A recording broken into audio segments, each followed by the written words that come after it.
शायद आज अपना टॉपिक भी खत्म हो जाए. Now yoga as therapy. No drug or medicine approach allows self-immunity to work. Improves the self-confidence which plays a vital role in the process of getting well. It is the strength of mind and not the dose of medicine which helps illness.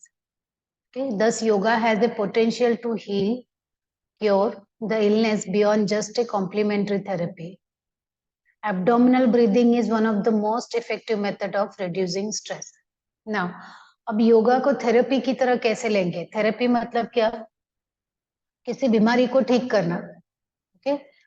अगर कोई भी दवाई हम लोग लेते हैं, है ना? सिर्फ दवाई लेने से ही आपका वो रोग ठीक हो जाएगा क्या? ऐसा बिल्कुल नहीं है. दवाई लेने के बाद आपके अंदर पहले तो कॉन्फिडेंस होना चाहिए, फेथ होना चाहिए कि मैं ये दवाई से ठीक हो जाऊंगी, है ना? और आपका मेंटल स्ट्रेंथ भी होना चाहिए कि मुझे ठीक होना ही है. Mentally you are very strong. तभी जाके वो दवाई आपको हेल्प करने वाली है. अगर आप दिन भर यही सोचते रहेंगे कि नहीं मुझे पता नहीं मैं ठीक होंगी कि नहीं, पता नहीं ये दवाई काम कर रही है कि नहीं, ऐसा सोचते रहेंगे तो फिर आपकी वो बीमारी कभी ठीक होती ही नहीं है. लेकिन जिसका पॉजिटिव अप्रोच होता है कि नहीं नहीं मैं तो ठीक करके ही रहूंगी ना, ये ठीक हो ही जाएगा, और हमेशा आप कॉन्फिडेंस रखते हो अपने लिए और वैसा आप मेंटली स्ट्रांग रहते हो, तो दवाई भी तेजी से काम करती है और आप ठीक हो जाते हो, है ना? तो योगा आपको थेरेपी में हेल्प करता है.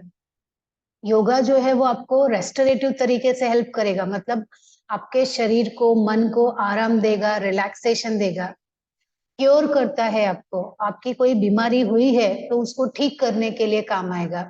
आपको हील करता है. हील करना मतलब आपको ऑपरेशन हो गया है, ऑपरेशन के बाद कितना जल्दी आप अपने काम पे जा सकते हो, कितना जल्दी आपका बॉडी हील हो जाएगा, वो डिपेंड करता है कि आपकी इम्यूनिटी कितनी अच्छी है ना. आपके जो रक्त कणिकाएं है वो कितना तेजी से काम कर रहे हैं, कितना तेजी से आपका बॉडी रिकवर होता है. तो रिकवरी के लिए, बीमारी को ठीक करने के लिए, इन सब के लिए, है ना, तेजी से रिकवर होने के लिए, तेजी से बीमारी को ठीक करने के लिए योगा थेरेपी बहुत काम आती है. और इन सब में एब्डोमिनल ब्रीदिंग जो है वो सबसे बेस्ट थेरेपी है. एब्डोमिनल ब्रीदिंग मतलब जो उदर श्वसन है वो सबसे अच्छा मेथड है आपके तनाव को दूर करने के लिए. क्लियर है क्या सभी को? कुछ थम्स अप करो. आपके यहाँ पे ना लैपटॉप में या मोबाइल पे जूम में ना वो थम्स अप करने के लिए वहां पे सिंबल बना है ना, रिएक्शन में थम कर सकते हो ऊपर, अगर समझ में आया, नहीं आया तो थम नीचे करके करो, तो मुझे पता चलेगा आपको कितना समझ में आया है. Very good, thank you Archana ji.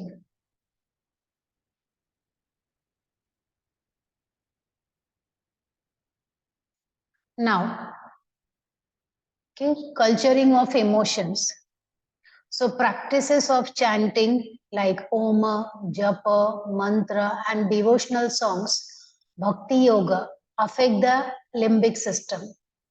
It affects the endorphin mediate analgesic painkiller की तरह काम करता है to the system. It improved tolerance to pain, hormonal balance through hypothalamus. And meditations like Anitya Bhavo techniques, attitude of forgiveness, gratitude, love will help.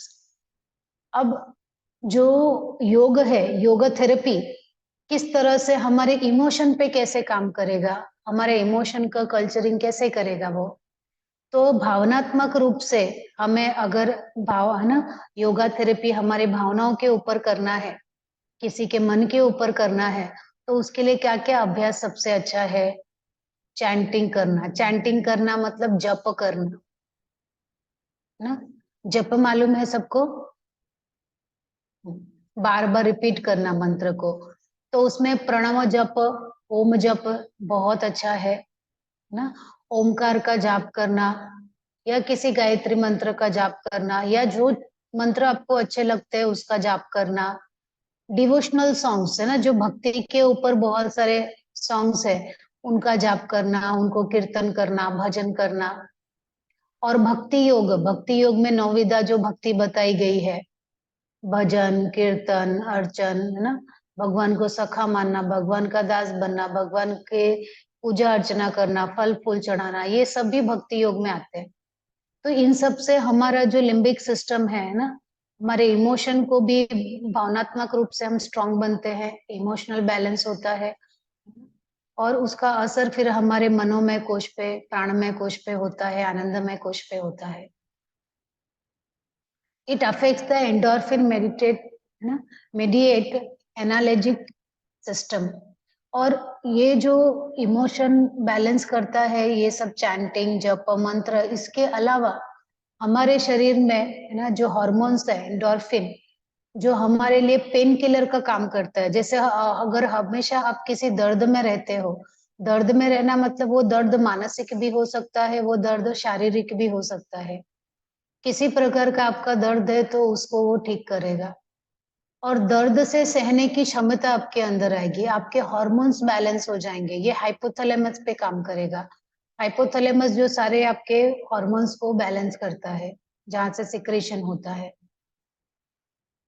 Okay, जो hormones छोड़ता है उसको ये बैलेंस करेगा। और बहुत सारी ध्यान की पद्धतियां हैं। अनित्य भाव, अनित्य भाव मतलब, अनित्य भाव अपने बुद्धिज्म का या बुद्ध दर्शन का एक मेडिटेशन है, जिसमें आपको हर क्षण बदल रहा है, हर पल बदल रहा है, कुछ भी परमानेंट नहीं है, सब इम्परमानेंट है।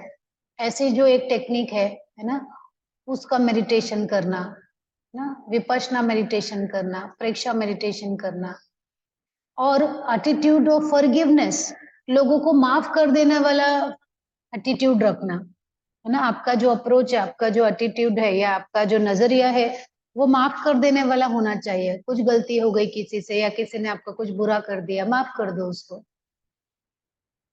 हमेशा ग्रेटिट्यूड में रहो। ग्रेटिट्यूड मतलब क्या, मैंने बताया था, कृतज्ञता रहो, है ना, कृतज्ञ रहो हमेशा। जो चीजें आपके पास पहले से हैं, उन सभी चीजों के लिए हमेशा ना भगवान को धन्यवाद दो, या आपके आसपास के जो लोग हैं उनको धन्यवाद दो, और सबको प्रेम दो।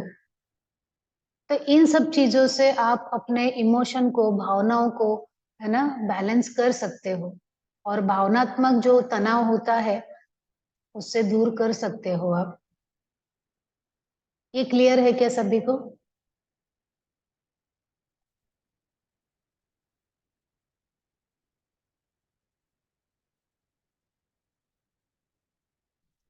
Now three fold attitude by active yoga. अब यहाँ पे मैंने एक बार बताया था, क्रिया योग भी कर सकते हो तनाव दूर करने के लिए। क्रिया योग में मैंने बताया था तप, स्वाध्याय और ईश्वर प्रणिधान। इसको थ्री फोल्ड एटीट्यूड बोलते हैं ना।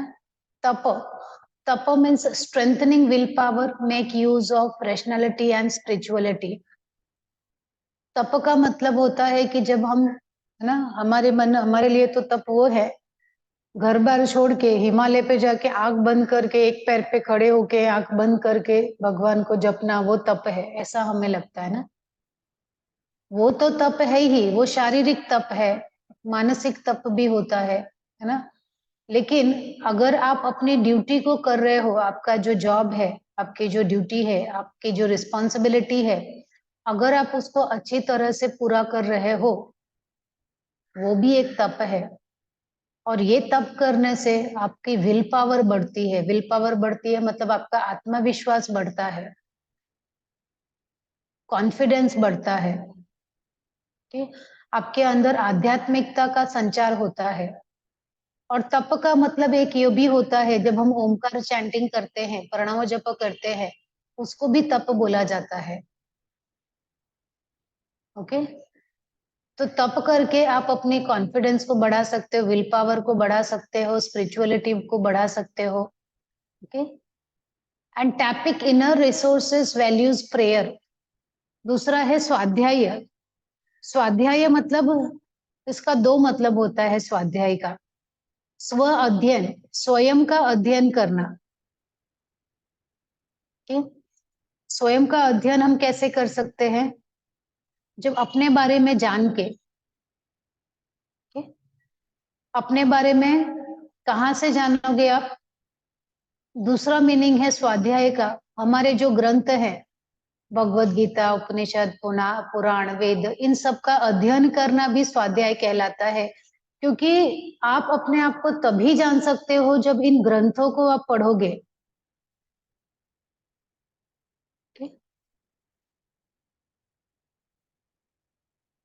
कैसे जान सकते हो? अभी आप मुझे बताइए, कितने लोग ये जानते हैं कि आप यहाँ पे आए हो, आप पृथ्वी पे हो? कौन से ग्रह पे रहते हो आप? पृथ्वी ग्रह पे रहते हो, मालूम है सबको, पृथ्वी पे रहते हो। और हाँ आपका मालूम। मालूम है, और आपको कौन सा शरीर मिला हुआ है? मनुष्य का शरीर मिला है। क्या पृथ्वी पे सिर्फ आप ही रहते हो कि और जीव भी रहते हैं? और भी बहुत सारे हाँ, जीव रहते हैं, है ना? आपके अलावा और भी जीव है। तो आपने कभी सोचा कि मुझे यही जीवन क्यों मिला, ये मनुष्य का जीवन मुझे मिला? मनुष्य का जीवन को बोला जाता है सुपीरियर, कि बहुत अच्छा जीवन है ये। लेकिन हमसे भी नीचे वाले जीव बहुत सारे हैं, रेंगने वाले जीव है, जमीन के नीचे वाले जीव है, हमसे छोटे प्राणी भी है बहुत सारे। तो हमें यही वाला डिवाइस क्यों मिला? हमें, जैसे आपका मोबाइल है, आपके पास अगर आईफोन रहता है, किसी के पास आईफोन है, किसी के पास एंड्रॉइड वाला फोन है, किसी के पास वो छोटा बटन वाला फोन है।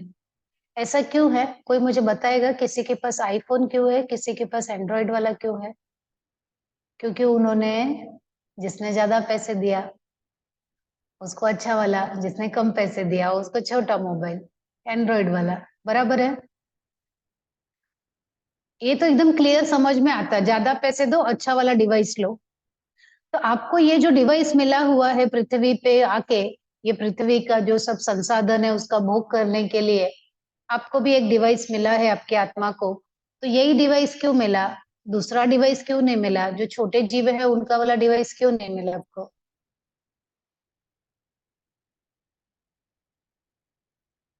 ठीक है, तो उसके लिए आपको क्या जानना होगा? आपके पहले क्या हुआ था? कोई बोलेगा कर्म, हमने अच्छा कर्म किया था तो मनुष्य जन्म मिला। बोलते ना 84 लाख योनि के बाद मनुष्य का जन्म मिलता है, बोलते हैं कि नहीं? तो ये मनुष्य का जो जन्म मिला है, 84 लाख जीव, 84 लाख जन्म लिया अपने, अलग अलग जीवों में गए आप, अलग अलग बॉडी में गए, तब जाके मनुष्य का ये वाला अच्छा वाला डिवाइस मिला है आपको।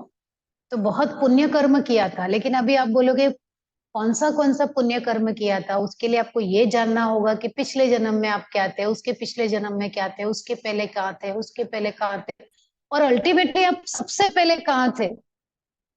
84 लाख जीव के पहले आप कहाँ थे? आप कहाँ से आए हो? और मरने के बाद कहाँ जाने वाले हो? मालूम है किसी को? कभी सोचा उसके बारे में? ठीक है, ये हम जाने देते हैं। जैसे मान लो एक बच्चा है, वो बच्चा जो है वो अनाथ है, वो बच्चा अनाथ है। और बड़ा हो गया ना, जब भी वो कुछ 20-25 साल का हो गया, तभी उसको पता चला कि मैं अपने माता पिता का पता लगा सकता हूँ। उसको ये पता चला, मैं तो अभी तक उसको लगता था मैं अनाथ हूँ, मेरे कोई माता पिता नहीं है। लेकिन बाद में उसको पता चला मैं कहाँ से आया हूँ, माता पिता मेरे कौन है ना? वो मैं पता लगा सकता हूँ, उसके पास कुछ तो सोर्स आ गया है। तो वो बच्चा लगाने जाएगा कि नहीं जाएगा लगाने? जैसे आपके साथ होता तो आप ट्राई करते कि नहीं करते? जरूर करते। क्यों करते? 25 साल नहीं पूछा, जाने दो। क्यों करना चाहते हो आप? क्या मिलेगा वो करके? अभी समझ आया है ना कि हम वो कर सकते हैं। आप कर सकते हो, है ना? बराबर है। तो कभी ये सोचा कि ये मनुष्य का जो शरीर मिला हुआ है, जो हम इस जन्म में है, तो मैं कहाँ से आई हूँ? अभी माँ के गर्भ से सब लोग आए, वो सबको मालूम है। माँ के गर्भ से पहले कहाँ थे? या जब ये शरीर छूट जाएगा तब कहाँ जाओगे? रहोगे कि नहीं रहोगे? हो कि नहीं हो? वो भी तो आपका वही है ना, माता पिता को जानना ही हुआ ना। हमारे जो ये फिजिकल माता पिता है वो तो सबको मालूम है, लेकिन एक्चुअली हमारा सोर्स कहाँ है वो मालूम है क्या किसी को? या उसको जानने की कभी आपकी इच्छा होती है क्या? तो स्वाध्याय मतलब खुद को जानना। अब खुद को जानना मतलब रियलिटी में जानना, मैं कौन हूँ। अभी हम लोग अभी किसी को जानने के लिए क्या करते हैं? वो कौन से खानदान का है, उसके माता पिता कौन है, दादा दादी कौन से गांव का है, वो ऐसा हम ढूंढते हैं ना सबको, ये सब पता लगाते हैं।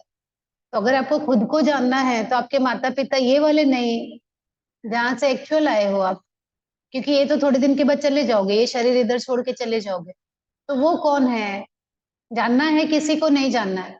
तो वो कहाँ मिलेंगे उसके आंसर हमें, सब स्क्रिप्चर में, ग्रंथों में, वेद में मिलेगा, है ना। कहाँ मिलेगा? वेद में, पुराण में, उपनिषद में। उसी को स्वाध्याय कहा जाता है। खुद को जानो, स्वयं अध्ययन करो, ठीक है। तो तप करो, स्वाध्याय करो, स्क्रिप्चर पढ़ो, ग्रंथ पढ़ो। उससे क्या होगा, आपका जो इनर रिसोर्स है, आप कहाँ से आए हो, आपके जो वैल्यूज है ना, और प्रेयर, प्रार्थना के द्वारा जान सकते हो उसको, बुक पढ़ के जान सकते हो कि आप कहाँ से आए हो। Now inner will manifest in positive virtues और राइटियसनेस, ईश्वर प्रणिधान। और जब कोई चीज आपके हाथ में नहीं है तो क्या करना है, ईश्वर प्रणिधान करना है, सरेंडर टू गॉड। इससे क्या होगा, आपके अंदर पॉजिटिविटी रहेगी, आपके अंदर एक विश्वास रहेगा कि ईश्वर जो करेगा वो सब अच्छा करेगा, क्योंकि ईश्वर जो है वो मेरे लिए काम करता है, मेरा ईश्वर है तो मेरे लिए काम करेगा वो, है ना। तो इस तरह से तप, स्वाध्याय और ईश्वर प्रणिधान, ये तीन एटीट्यूड भी है, ये तीन एक्टिव योगा है जो आपको तनाव से दूर रखेंगे।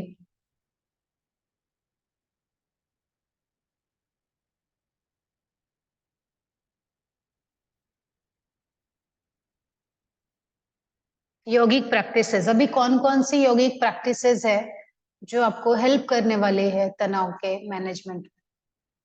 आपके तनाव जो है वो तीन प्रकार का तनाव है। एक शारीरिक तनाव है ना, जो आपको, शारीरिक तनाव कैसे हो जाता है आपको, गलत तरीके से उठने बैठने का तरीका, ओवर एक्सर्शन, बॉडी को बहुत ज्यादा थका डाला, हैवी वर्कलोड, बहुत ज्यादा शारीरिक रूप से बहुत ज्यादा काम करने से, है ना। हमारे मसल स्प्रेन, मसल में कुछ तनाव खिंचाव आ गया, ठीक। तो ये सब हमारे शारीरिक तनाव है। बैक पेन होना, नेक पेन होना शारीरिक तनाव की वजह से हो जाता है, या कभी मानसिक तनाव के भी वजह से हो जाता है। इसको ठीक करने के लिए हमें प्रेयर करना, सूक्ष्म व्यायाम करना, इंस्टेंट रिलैक्सेशन टेक्निक है, योग निद्रा है, ये सब करके हम फिजिकल तनाव को दूर कर सकते हैं। दूसरा है मेंटल स्ट्रेस, मानसिक तनाव, है ना। मानसिक तनाव कैसे होता है, गलत, wrong wrong over improper negative thinking, है ना। रॉन्ग सोच, आपकी अगर सोच गलत है, या बहुत ज्यादा सोचते हैं, या गलत तरीके से सोचते हैं, निगेटिविटी ज्यादा है, नकारात्मक विचार ज्यादा है, फियर है, डर है, एक्सपेक्टेशंस है, बहुत ज्यादा हमारे अंदर डिजायर है, मतलब लोगों से बहुत ज्यादा एक्सपेक्टेशन है हमारी उनसे, है ना।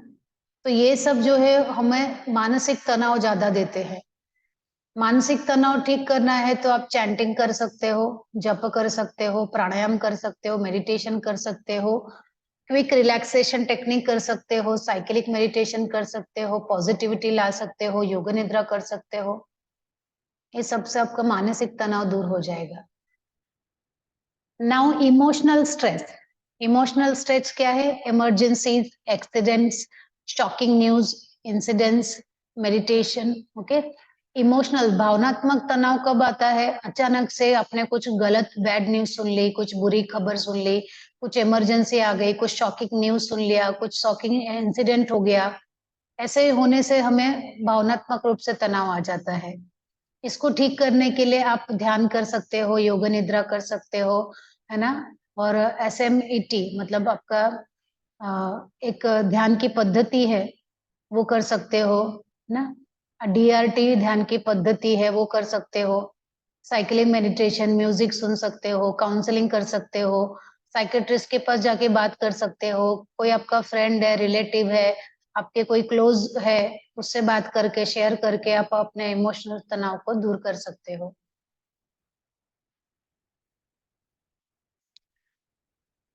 Now, recent study by Dean Ornish, research on genetic effects of diet, exercise, meditation, and stress reduction. Positive lifestyle produces benefits output from as many as 400 to 500 genes. Same genes are adversely affected by a negatively lifestyle, ignoring stress management. And low level stress of modern life pulls the body into triggering a borderline condition. अभी तनाव को दूर करने के लिए dean ऑर्निश जो है उन्होंने एक रिसर्च किया दीपक चोपड़ा के साथ. तो उस दीपक चोपड़ा ने ये अपने आर्टिकल में बताया है. तो उन्होंने बताया कि उसके ऊपर हमारे तनाव का हमारे जीन्स के ऊपर अगर हम लोग सही तरीके का आहार ले, सही तरीके का एक्सरसाइज करें, ध्यान करें और जो तनाव को दूर करने की पद्धतियां हैं उनको फॉलो करें. जिन लोगों ने ऐसा किया उनका जो जीन्स था, जेनेटिक था, उसमें बहुत अच्छा बदलाव आया, पॉजिटिव बदलाव आया ना. और लेकिन जिन लोगों ने तनाव को मैनेज करने वाले तरीके नहीं अपनाए, उनकी लाइफस्टाइल नेगेटिव थी, ऐसे लोगों का जो जीन्स था वो और बुरा जीन्स बन गया. ओके. और जो लोग थोड़ा सा तनाव लेके भी मॉडर्न लाइफस्टाइल के हिसाब से चल रहे थे, वो ऐसा हो गया कि वो अब अपने बॉर्डर लाइन पे है ना. मतलब उनको कभी भी रोग हो सकता है, ऐसे लाइन पे है. मतलब अगर आप सही तरीके से आहार लोगे, निद्रा लोगे, आहार विहार करोगे, एक्सरसाइज करोगे, ध्यान करोगे और तनाव को दूर करने के लिए जो पद्धतियां हमने ये पूरा पीपीटी 1 से लेके अभी तक किया है, उसमें से कुछ भी करते रहोगे तो आपका तनाव जिससे भी कम होता है.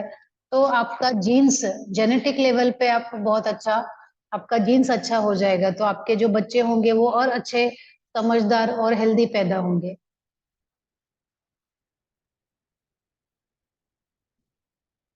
नाउ और भी योगा रिसर्च हुए हैं. Significant effect of cyclic breathing pattern, slow fast and stimulating in Sudarshan Kriya, 6 days per week for 3 to 6 weeks on depression and depression in early stages of alcoholism. Okay.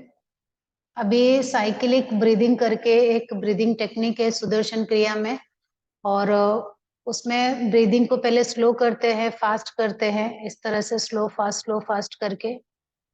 और ऐसे ये जो रिसर्च है वो किया गया है ना. 3 से मतलब हफ्ते में 6 दिन ये प्रैक्टिस करवाई गई और 3 से 6 हफ्तों तक करवाई गई.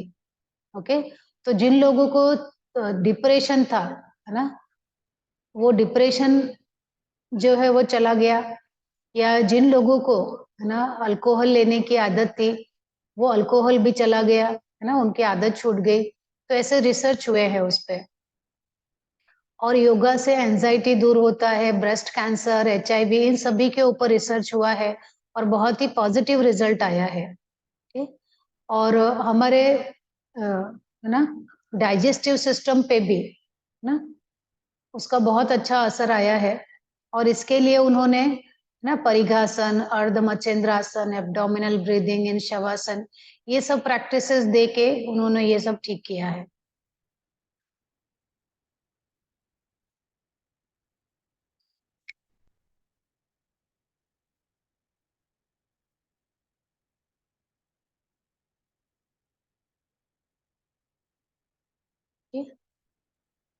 नाउ इरिटेबल बॉवेल सिंड्रोम जो है, जो आपके स्टमक को, आपके पेट को या आपके जो पाचन के ऑर्गन है, इंटेस्टाइन है, जो आंत है ना, उसमें प्रॉब्लम करता है. उसमें क्रैम्प आता है, गैस भर जाती है ना, या ब्लोटिंग हो जाती है, पेट फूलने लगता है, या पेट में दर्द होने लगता है, या कुछ डायरिया हो जाता है, या कॉन्स्टिपेशन हो जाता है. तो आपके पेट से, आपके पाचन से संबंधित जितनी भी रोग है, जितने भी बीमारियां हैं है ना, वो IBS में आएंगे.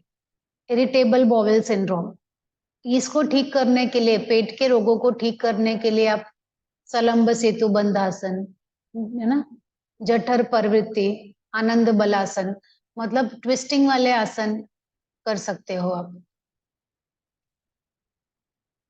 है ना. जो पेट पे इस तरह से शशांक आसन करने से आपके जो गैस वगैरह है वो निकल जाती है, क्योंकि पेट और थाइस के बीच में जो कॉन्ट्रैक्शन आता है उसकी वजह से रिलैक्सेशन मिलता है उसको.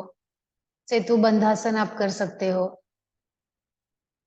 है ना, कैट काउ कर सकते हो, मार्जर आसन। आप ये पपी पोज कर सकते हो, जैसे छोटा पपी होता है डॉग का, वो पोज है ना। बैलेंसिंग आसन, त्रिकोण आसन वगैरह कर सकते हो। नाउ अब यहाँ पे बताया है, we are what we think, all that we are arise with our thoughts, with our thoughts we make the world. Gautam Buddha, Gautam Buddha ने बताया है कि हम जैसा सोचते हैं वैसा ही बनते हैं, हमारे जैसे विचार होते हैं वही हम बनते हैं, है ना। तो जैसे हमारे विचार हैं वैसे ही हमारी दुनिया बनती है, तो अपने विचारों को सही करो। ठीक? और जय कृष्ण मूर्ति कहते हैं ना, are you aware of the significance every thought of every reaction that you happens to have. Krishnamurti ji कहते हैं, क्या आपको मालूम है कि आपके मन में जो एक विचार आया है उसका इम्पोर्टेंस क्या है, उसका सिग्निफिकेंस क्या है। सिग्निफिकेंस मतलब उसका महत्व क्या है। आपका एक विचार जो आपके दिमाग में, मन में, चित्त में आता है ना, उसका महत्व क्या है, उससे क्या हो सकता है, मालूम है क्या आपको। एक विचार मतलब एक बीज की तरह है, और एक बीज से एक पौधा बनेगा और उस पौधे में 1000 फल आएंगे और 1000 फल से लाखों फिर से नए बीज तैयार होंगे। तो वैसे एक बीज, है ना, सोच का एक बीज भी बहुत ही ज्यादा आपको फायदा या नुकसान पहुंचा सकता है। तो आप जो सोचे बहुत ही ध्यान से अपने मन में विचार लाएं। Always aim at complete harmony of thought and world and deed. Always aim at purifying your thoughts and everything will be well. ना, महात्मा गांधी, एम के गांधी, उन्होंने कहा कि हमेशा हमेशा जब भी सोचो कंप्लीट हार्मोनी के लिए सोचो, है ना, पूरी दुनिया के लिए, पूरे विश्व के लिए अच्छा ही सोचो, अच्छे ही विचार रखो, तो आपके साथ हमेशा अच्छा ही होगा।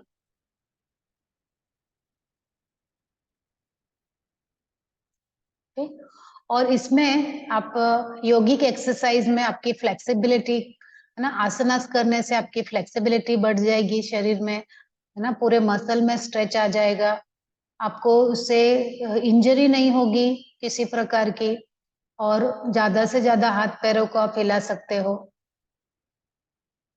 ध्यान करो, ध्यान करने से आपके मन शरीर को शांति और कॉन्फिडेंस मिलेगा, है ना। और अगर आपको हेल्थ अचीव करना है, टोटल हेल्थ अचीव करने के लिए, जैसे ये तनाव है, तनाव को दूर करने के लिए आपको उसे हर पल लड़ना होगा, हर पल एक एक स्टेप करते हुए फिर आप अपने टोटल हेल्थ को पा सकते हो। तनाव यहाँ नीचे है, हेल्थ यहाँ ऊपर है, वो जर्नी आपको खुद तय करनी है, कोई और नहीं करेगा। तो एक एक स्टेप करके आप अपनी जर्नी पूरी कर सकते हो। और ये सब जो मैंने आपको आज यहाँ पे पीपीटी में जो सब टॉपिक लिया है, बताया है, उसके रेफरेंस बुक ये है, आप वहां से भी ले सकते हो, है ना।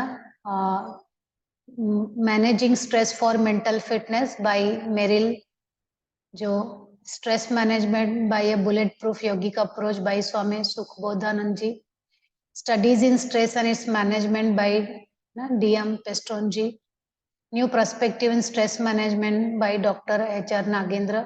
इन सभी लोगों के जो बुक्स थे उनको रिफर करके ये पीपीटी बनाई गई है। तो मेरी तरफ से तनाव क्या है, उसका मैनेजमेंट योगा से कैसे कर सकते हैं, वो हमने यहाँ पे आज सब सीखा है।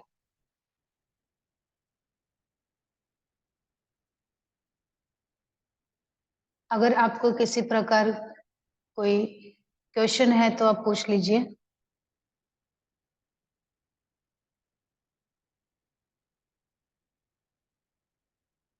नया टॉपिक तो आज स्टार्ट नहीं करेंगे, कुछ डिस्कस करना रहेगा तो करेंगे। और नेक्स्ट टाइम मैं क्या सिखाने वाली हूँ उसके बारे में थोड़ा आपको बता देती हूँ मैं। आपके मॉड्यूल में ये मॉड्यूल 1 आपका कंप्लीट हो गया। आपके सामने सिलेबस है क्या आपका? आपको दिया है सिलेबस कि नहीं दिया? MA वाले, MA 1 ना, MA 1 के लिए है ना ये। तो सिलेबस दिया है, तो सिलेबस में देखोगे तो कोर्स 3 है ये, स्ट्रेस मैनेजमेंट बाय योगा। तो उसमें आपका मॉड्यूल 1 हो गया, stress and its management bye yoga. Thank you Balaji sir, thank you sir. वो स्ट्रेस मैनेजमेंट वाला टॉपिक, हाँ बस बस, थैंक यू सर। अभी देखो यहाँ पे स्ट्रेस मैनेजमेंट मॉड्यूल 1 हो गया अपना, है ना। Stress and its management bye yoga, ये हो गया। अभी मॉड्यूल 2 करेंगे हम लोग। उसमें क्या करेंगे? मेडिटेशन, है ना। मेडिटेशन में पतंजलि ध्यान, जैन मेडिटेशन, विपश्यना मेडिटेशन, प्रेक्षा ध्यान, साइक्लिक मेडिटेशन, नादानुसंधान मेडिटेशन। और मॉड्यूल 3 में हमारे सब अलग अलग प्रेयर रहेगी, है ना। Hindu prayer, Buddha prayer, Jain prayer, Christian prayer, Sikh prayer, Muslim prayer कैसे करते हैं वो सब रहेगा। Thank you Balaji sir. तो अगली बार हम ध्यान का टॉपिक स्टार्ट करेंगे। बालाजी सर, मुझे एक पूछना था कुछ कि हाँ। मेडिटेशन में मुझे सिर्फ थियरी लेना है ना, यहाँ पे प्रैक्टिकल तो नहीं करवाना है उनको? प्रैक्टिकल नहीं है। प्रैक्टिकल तो मेडिटेशन का प्रैक्टिकल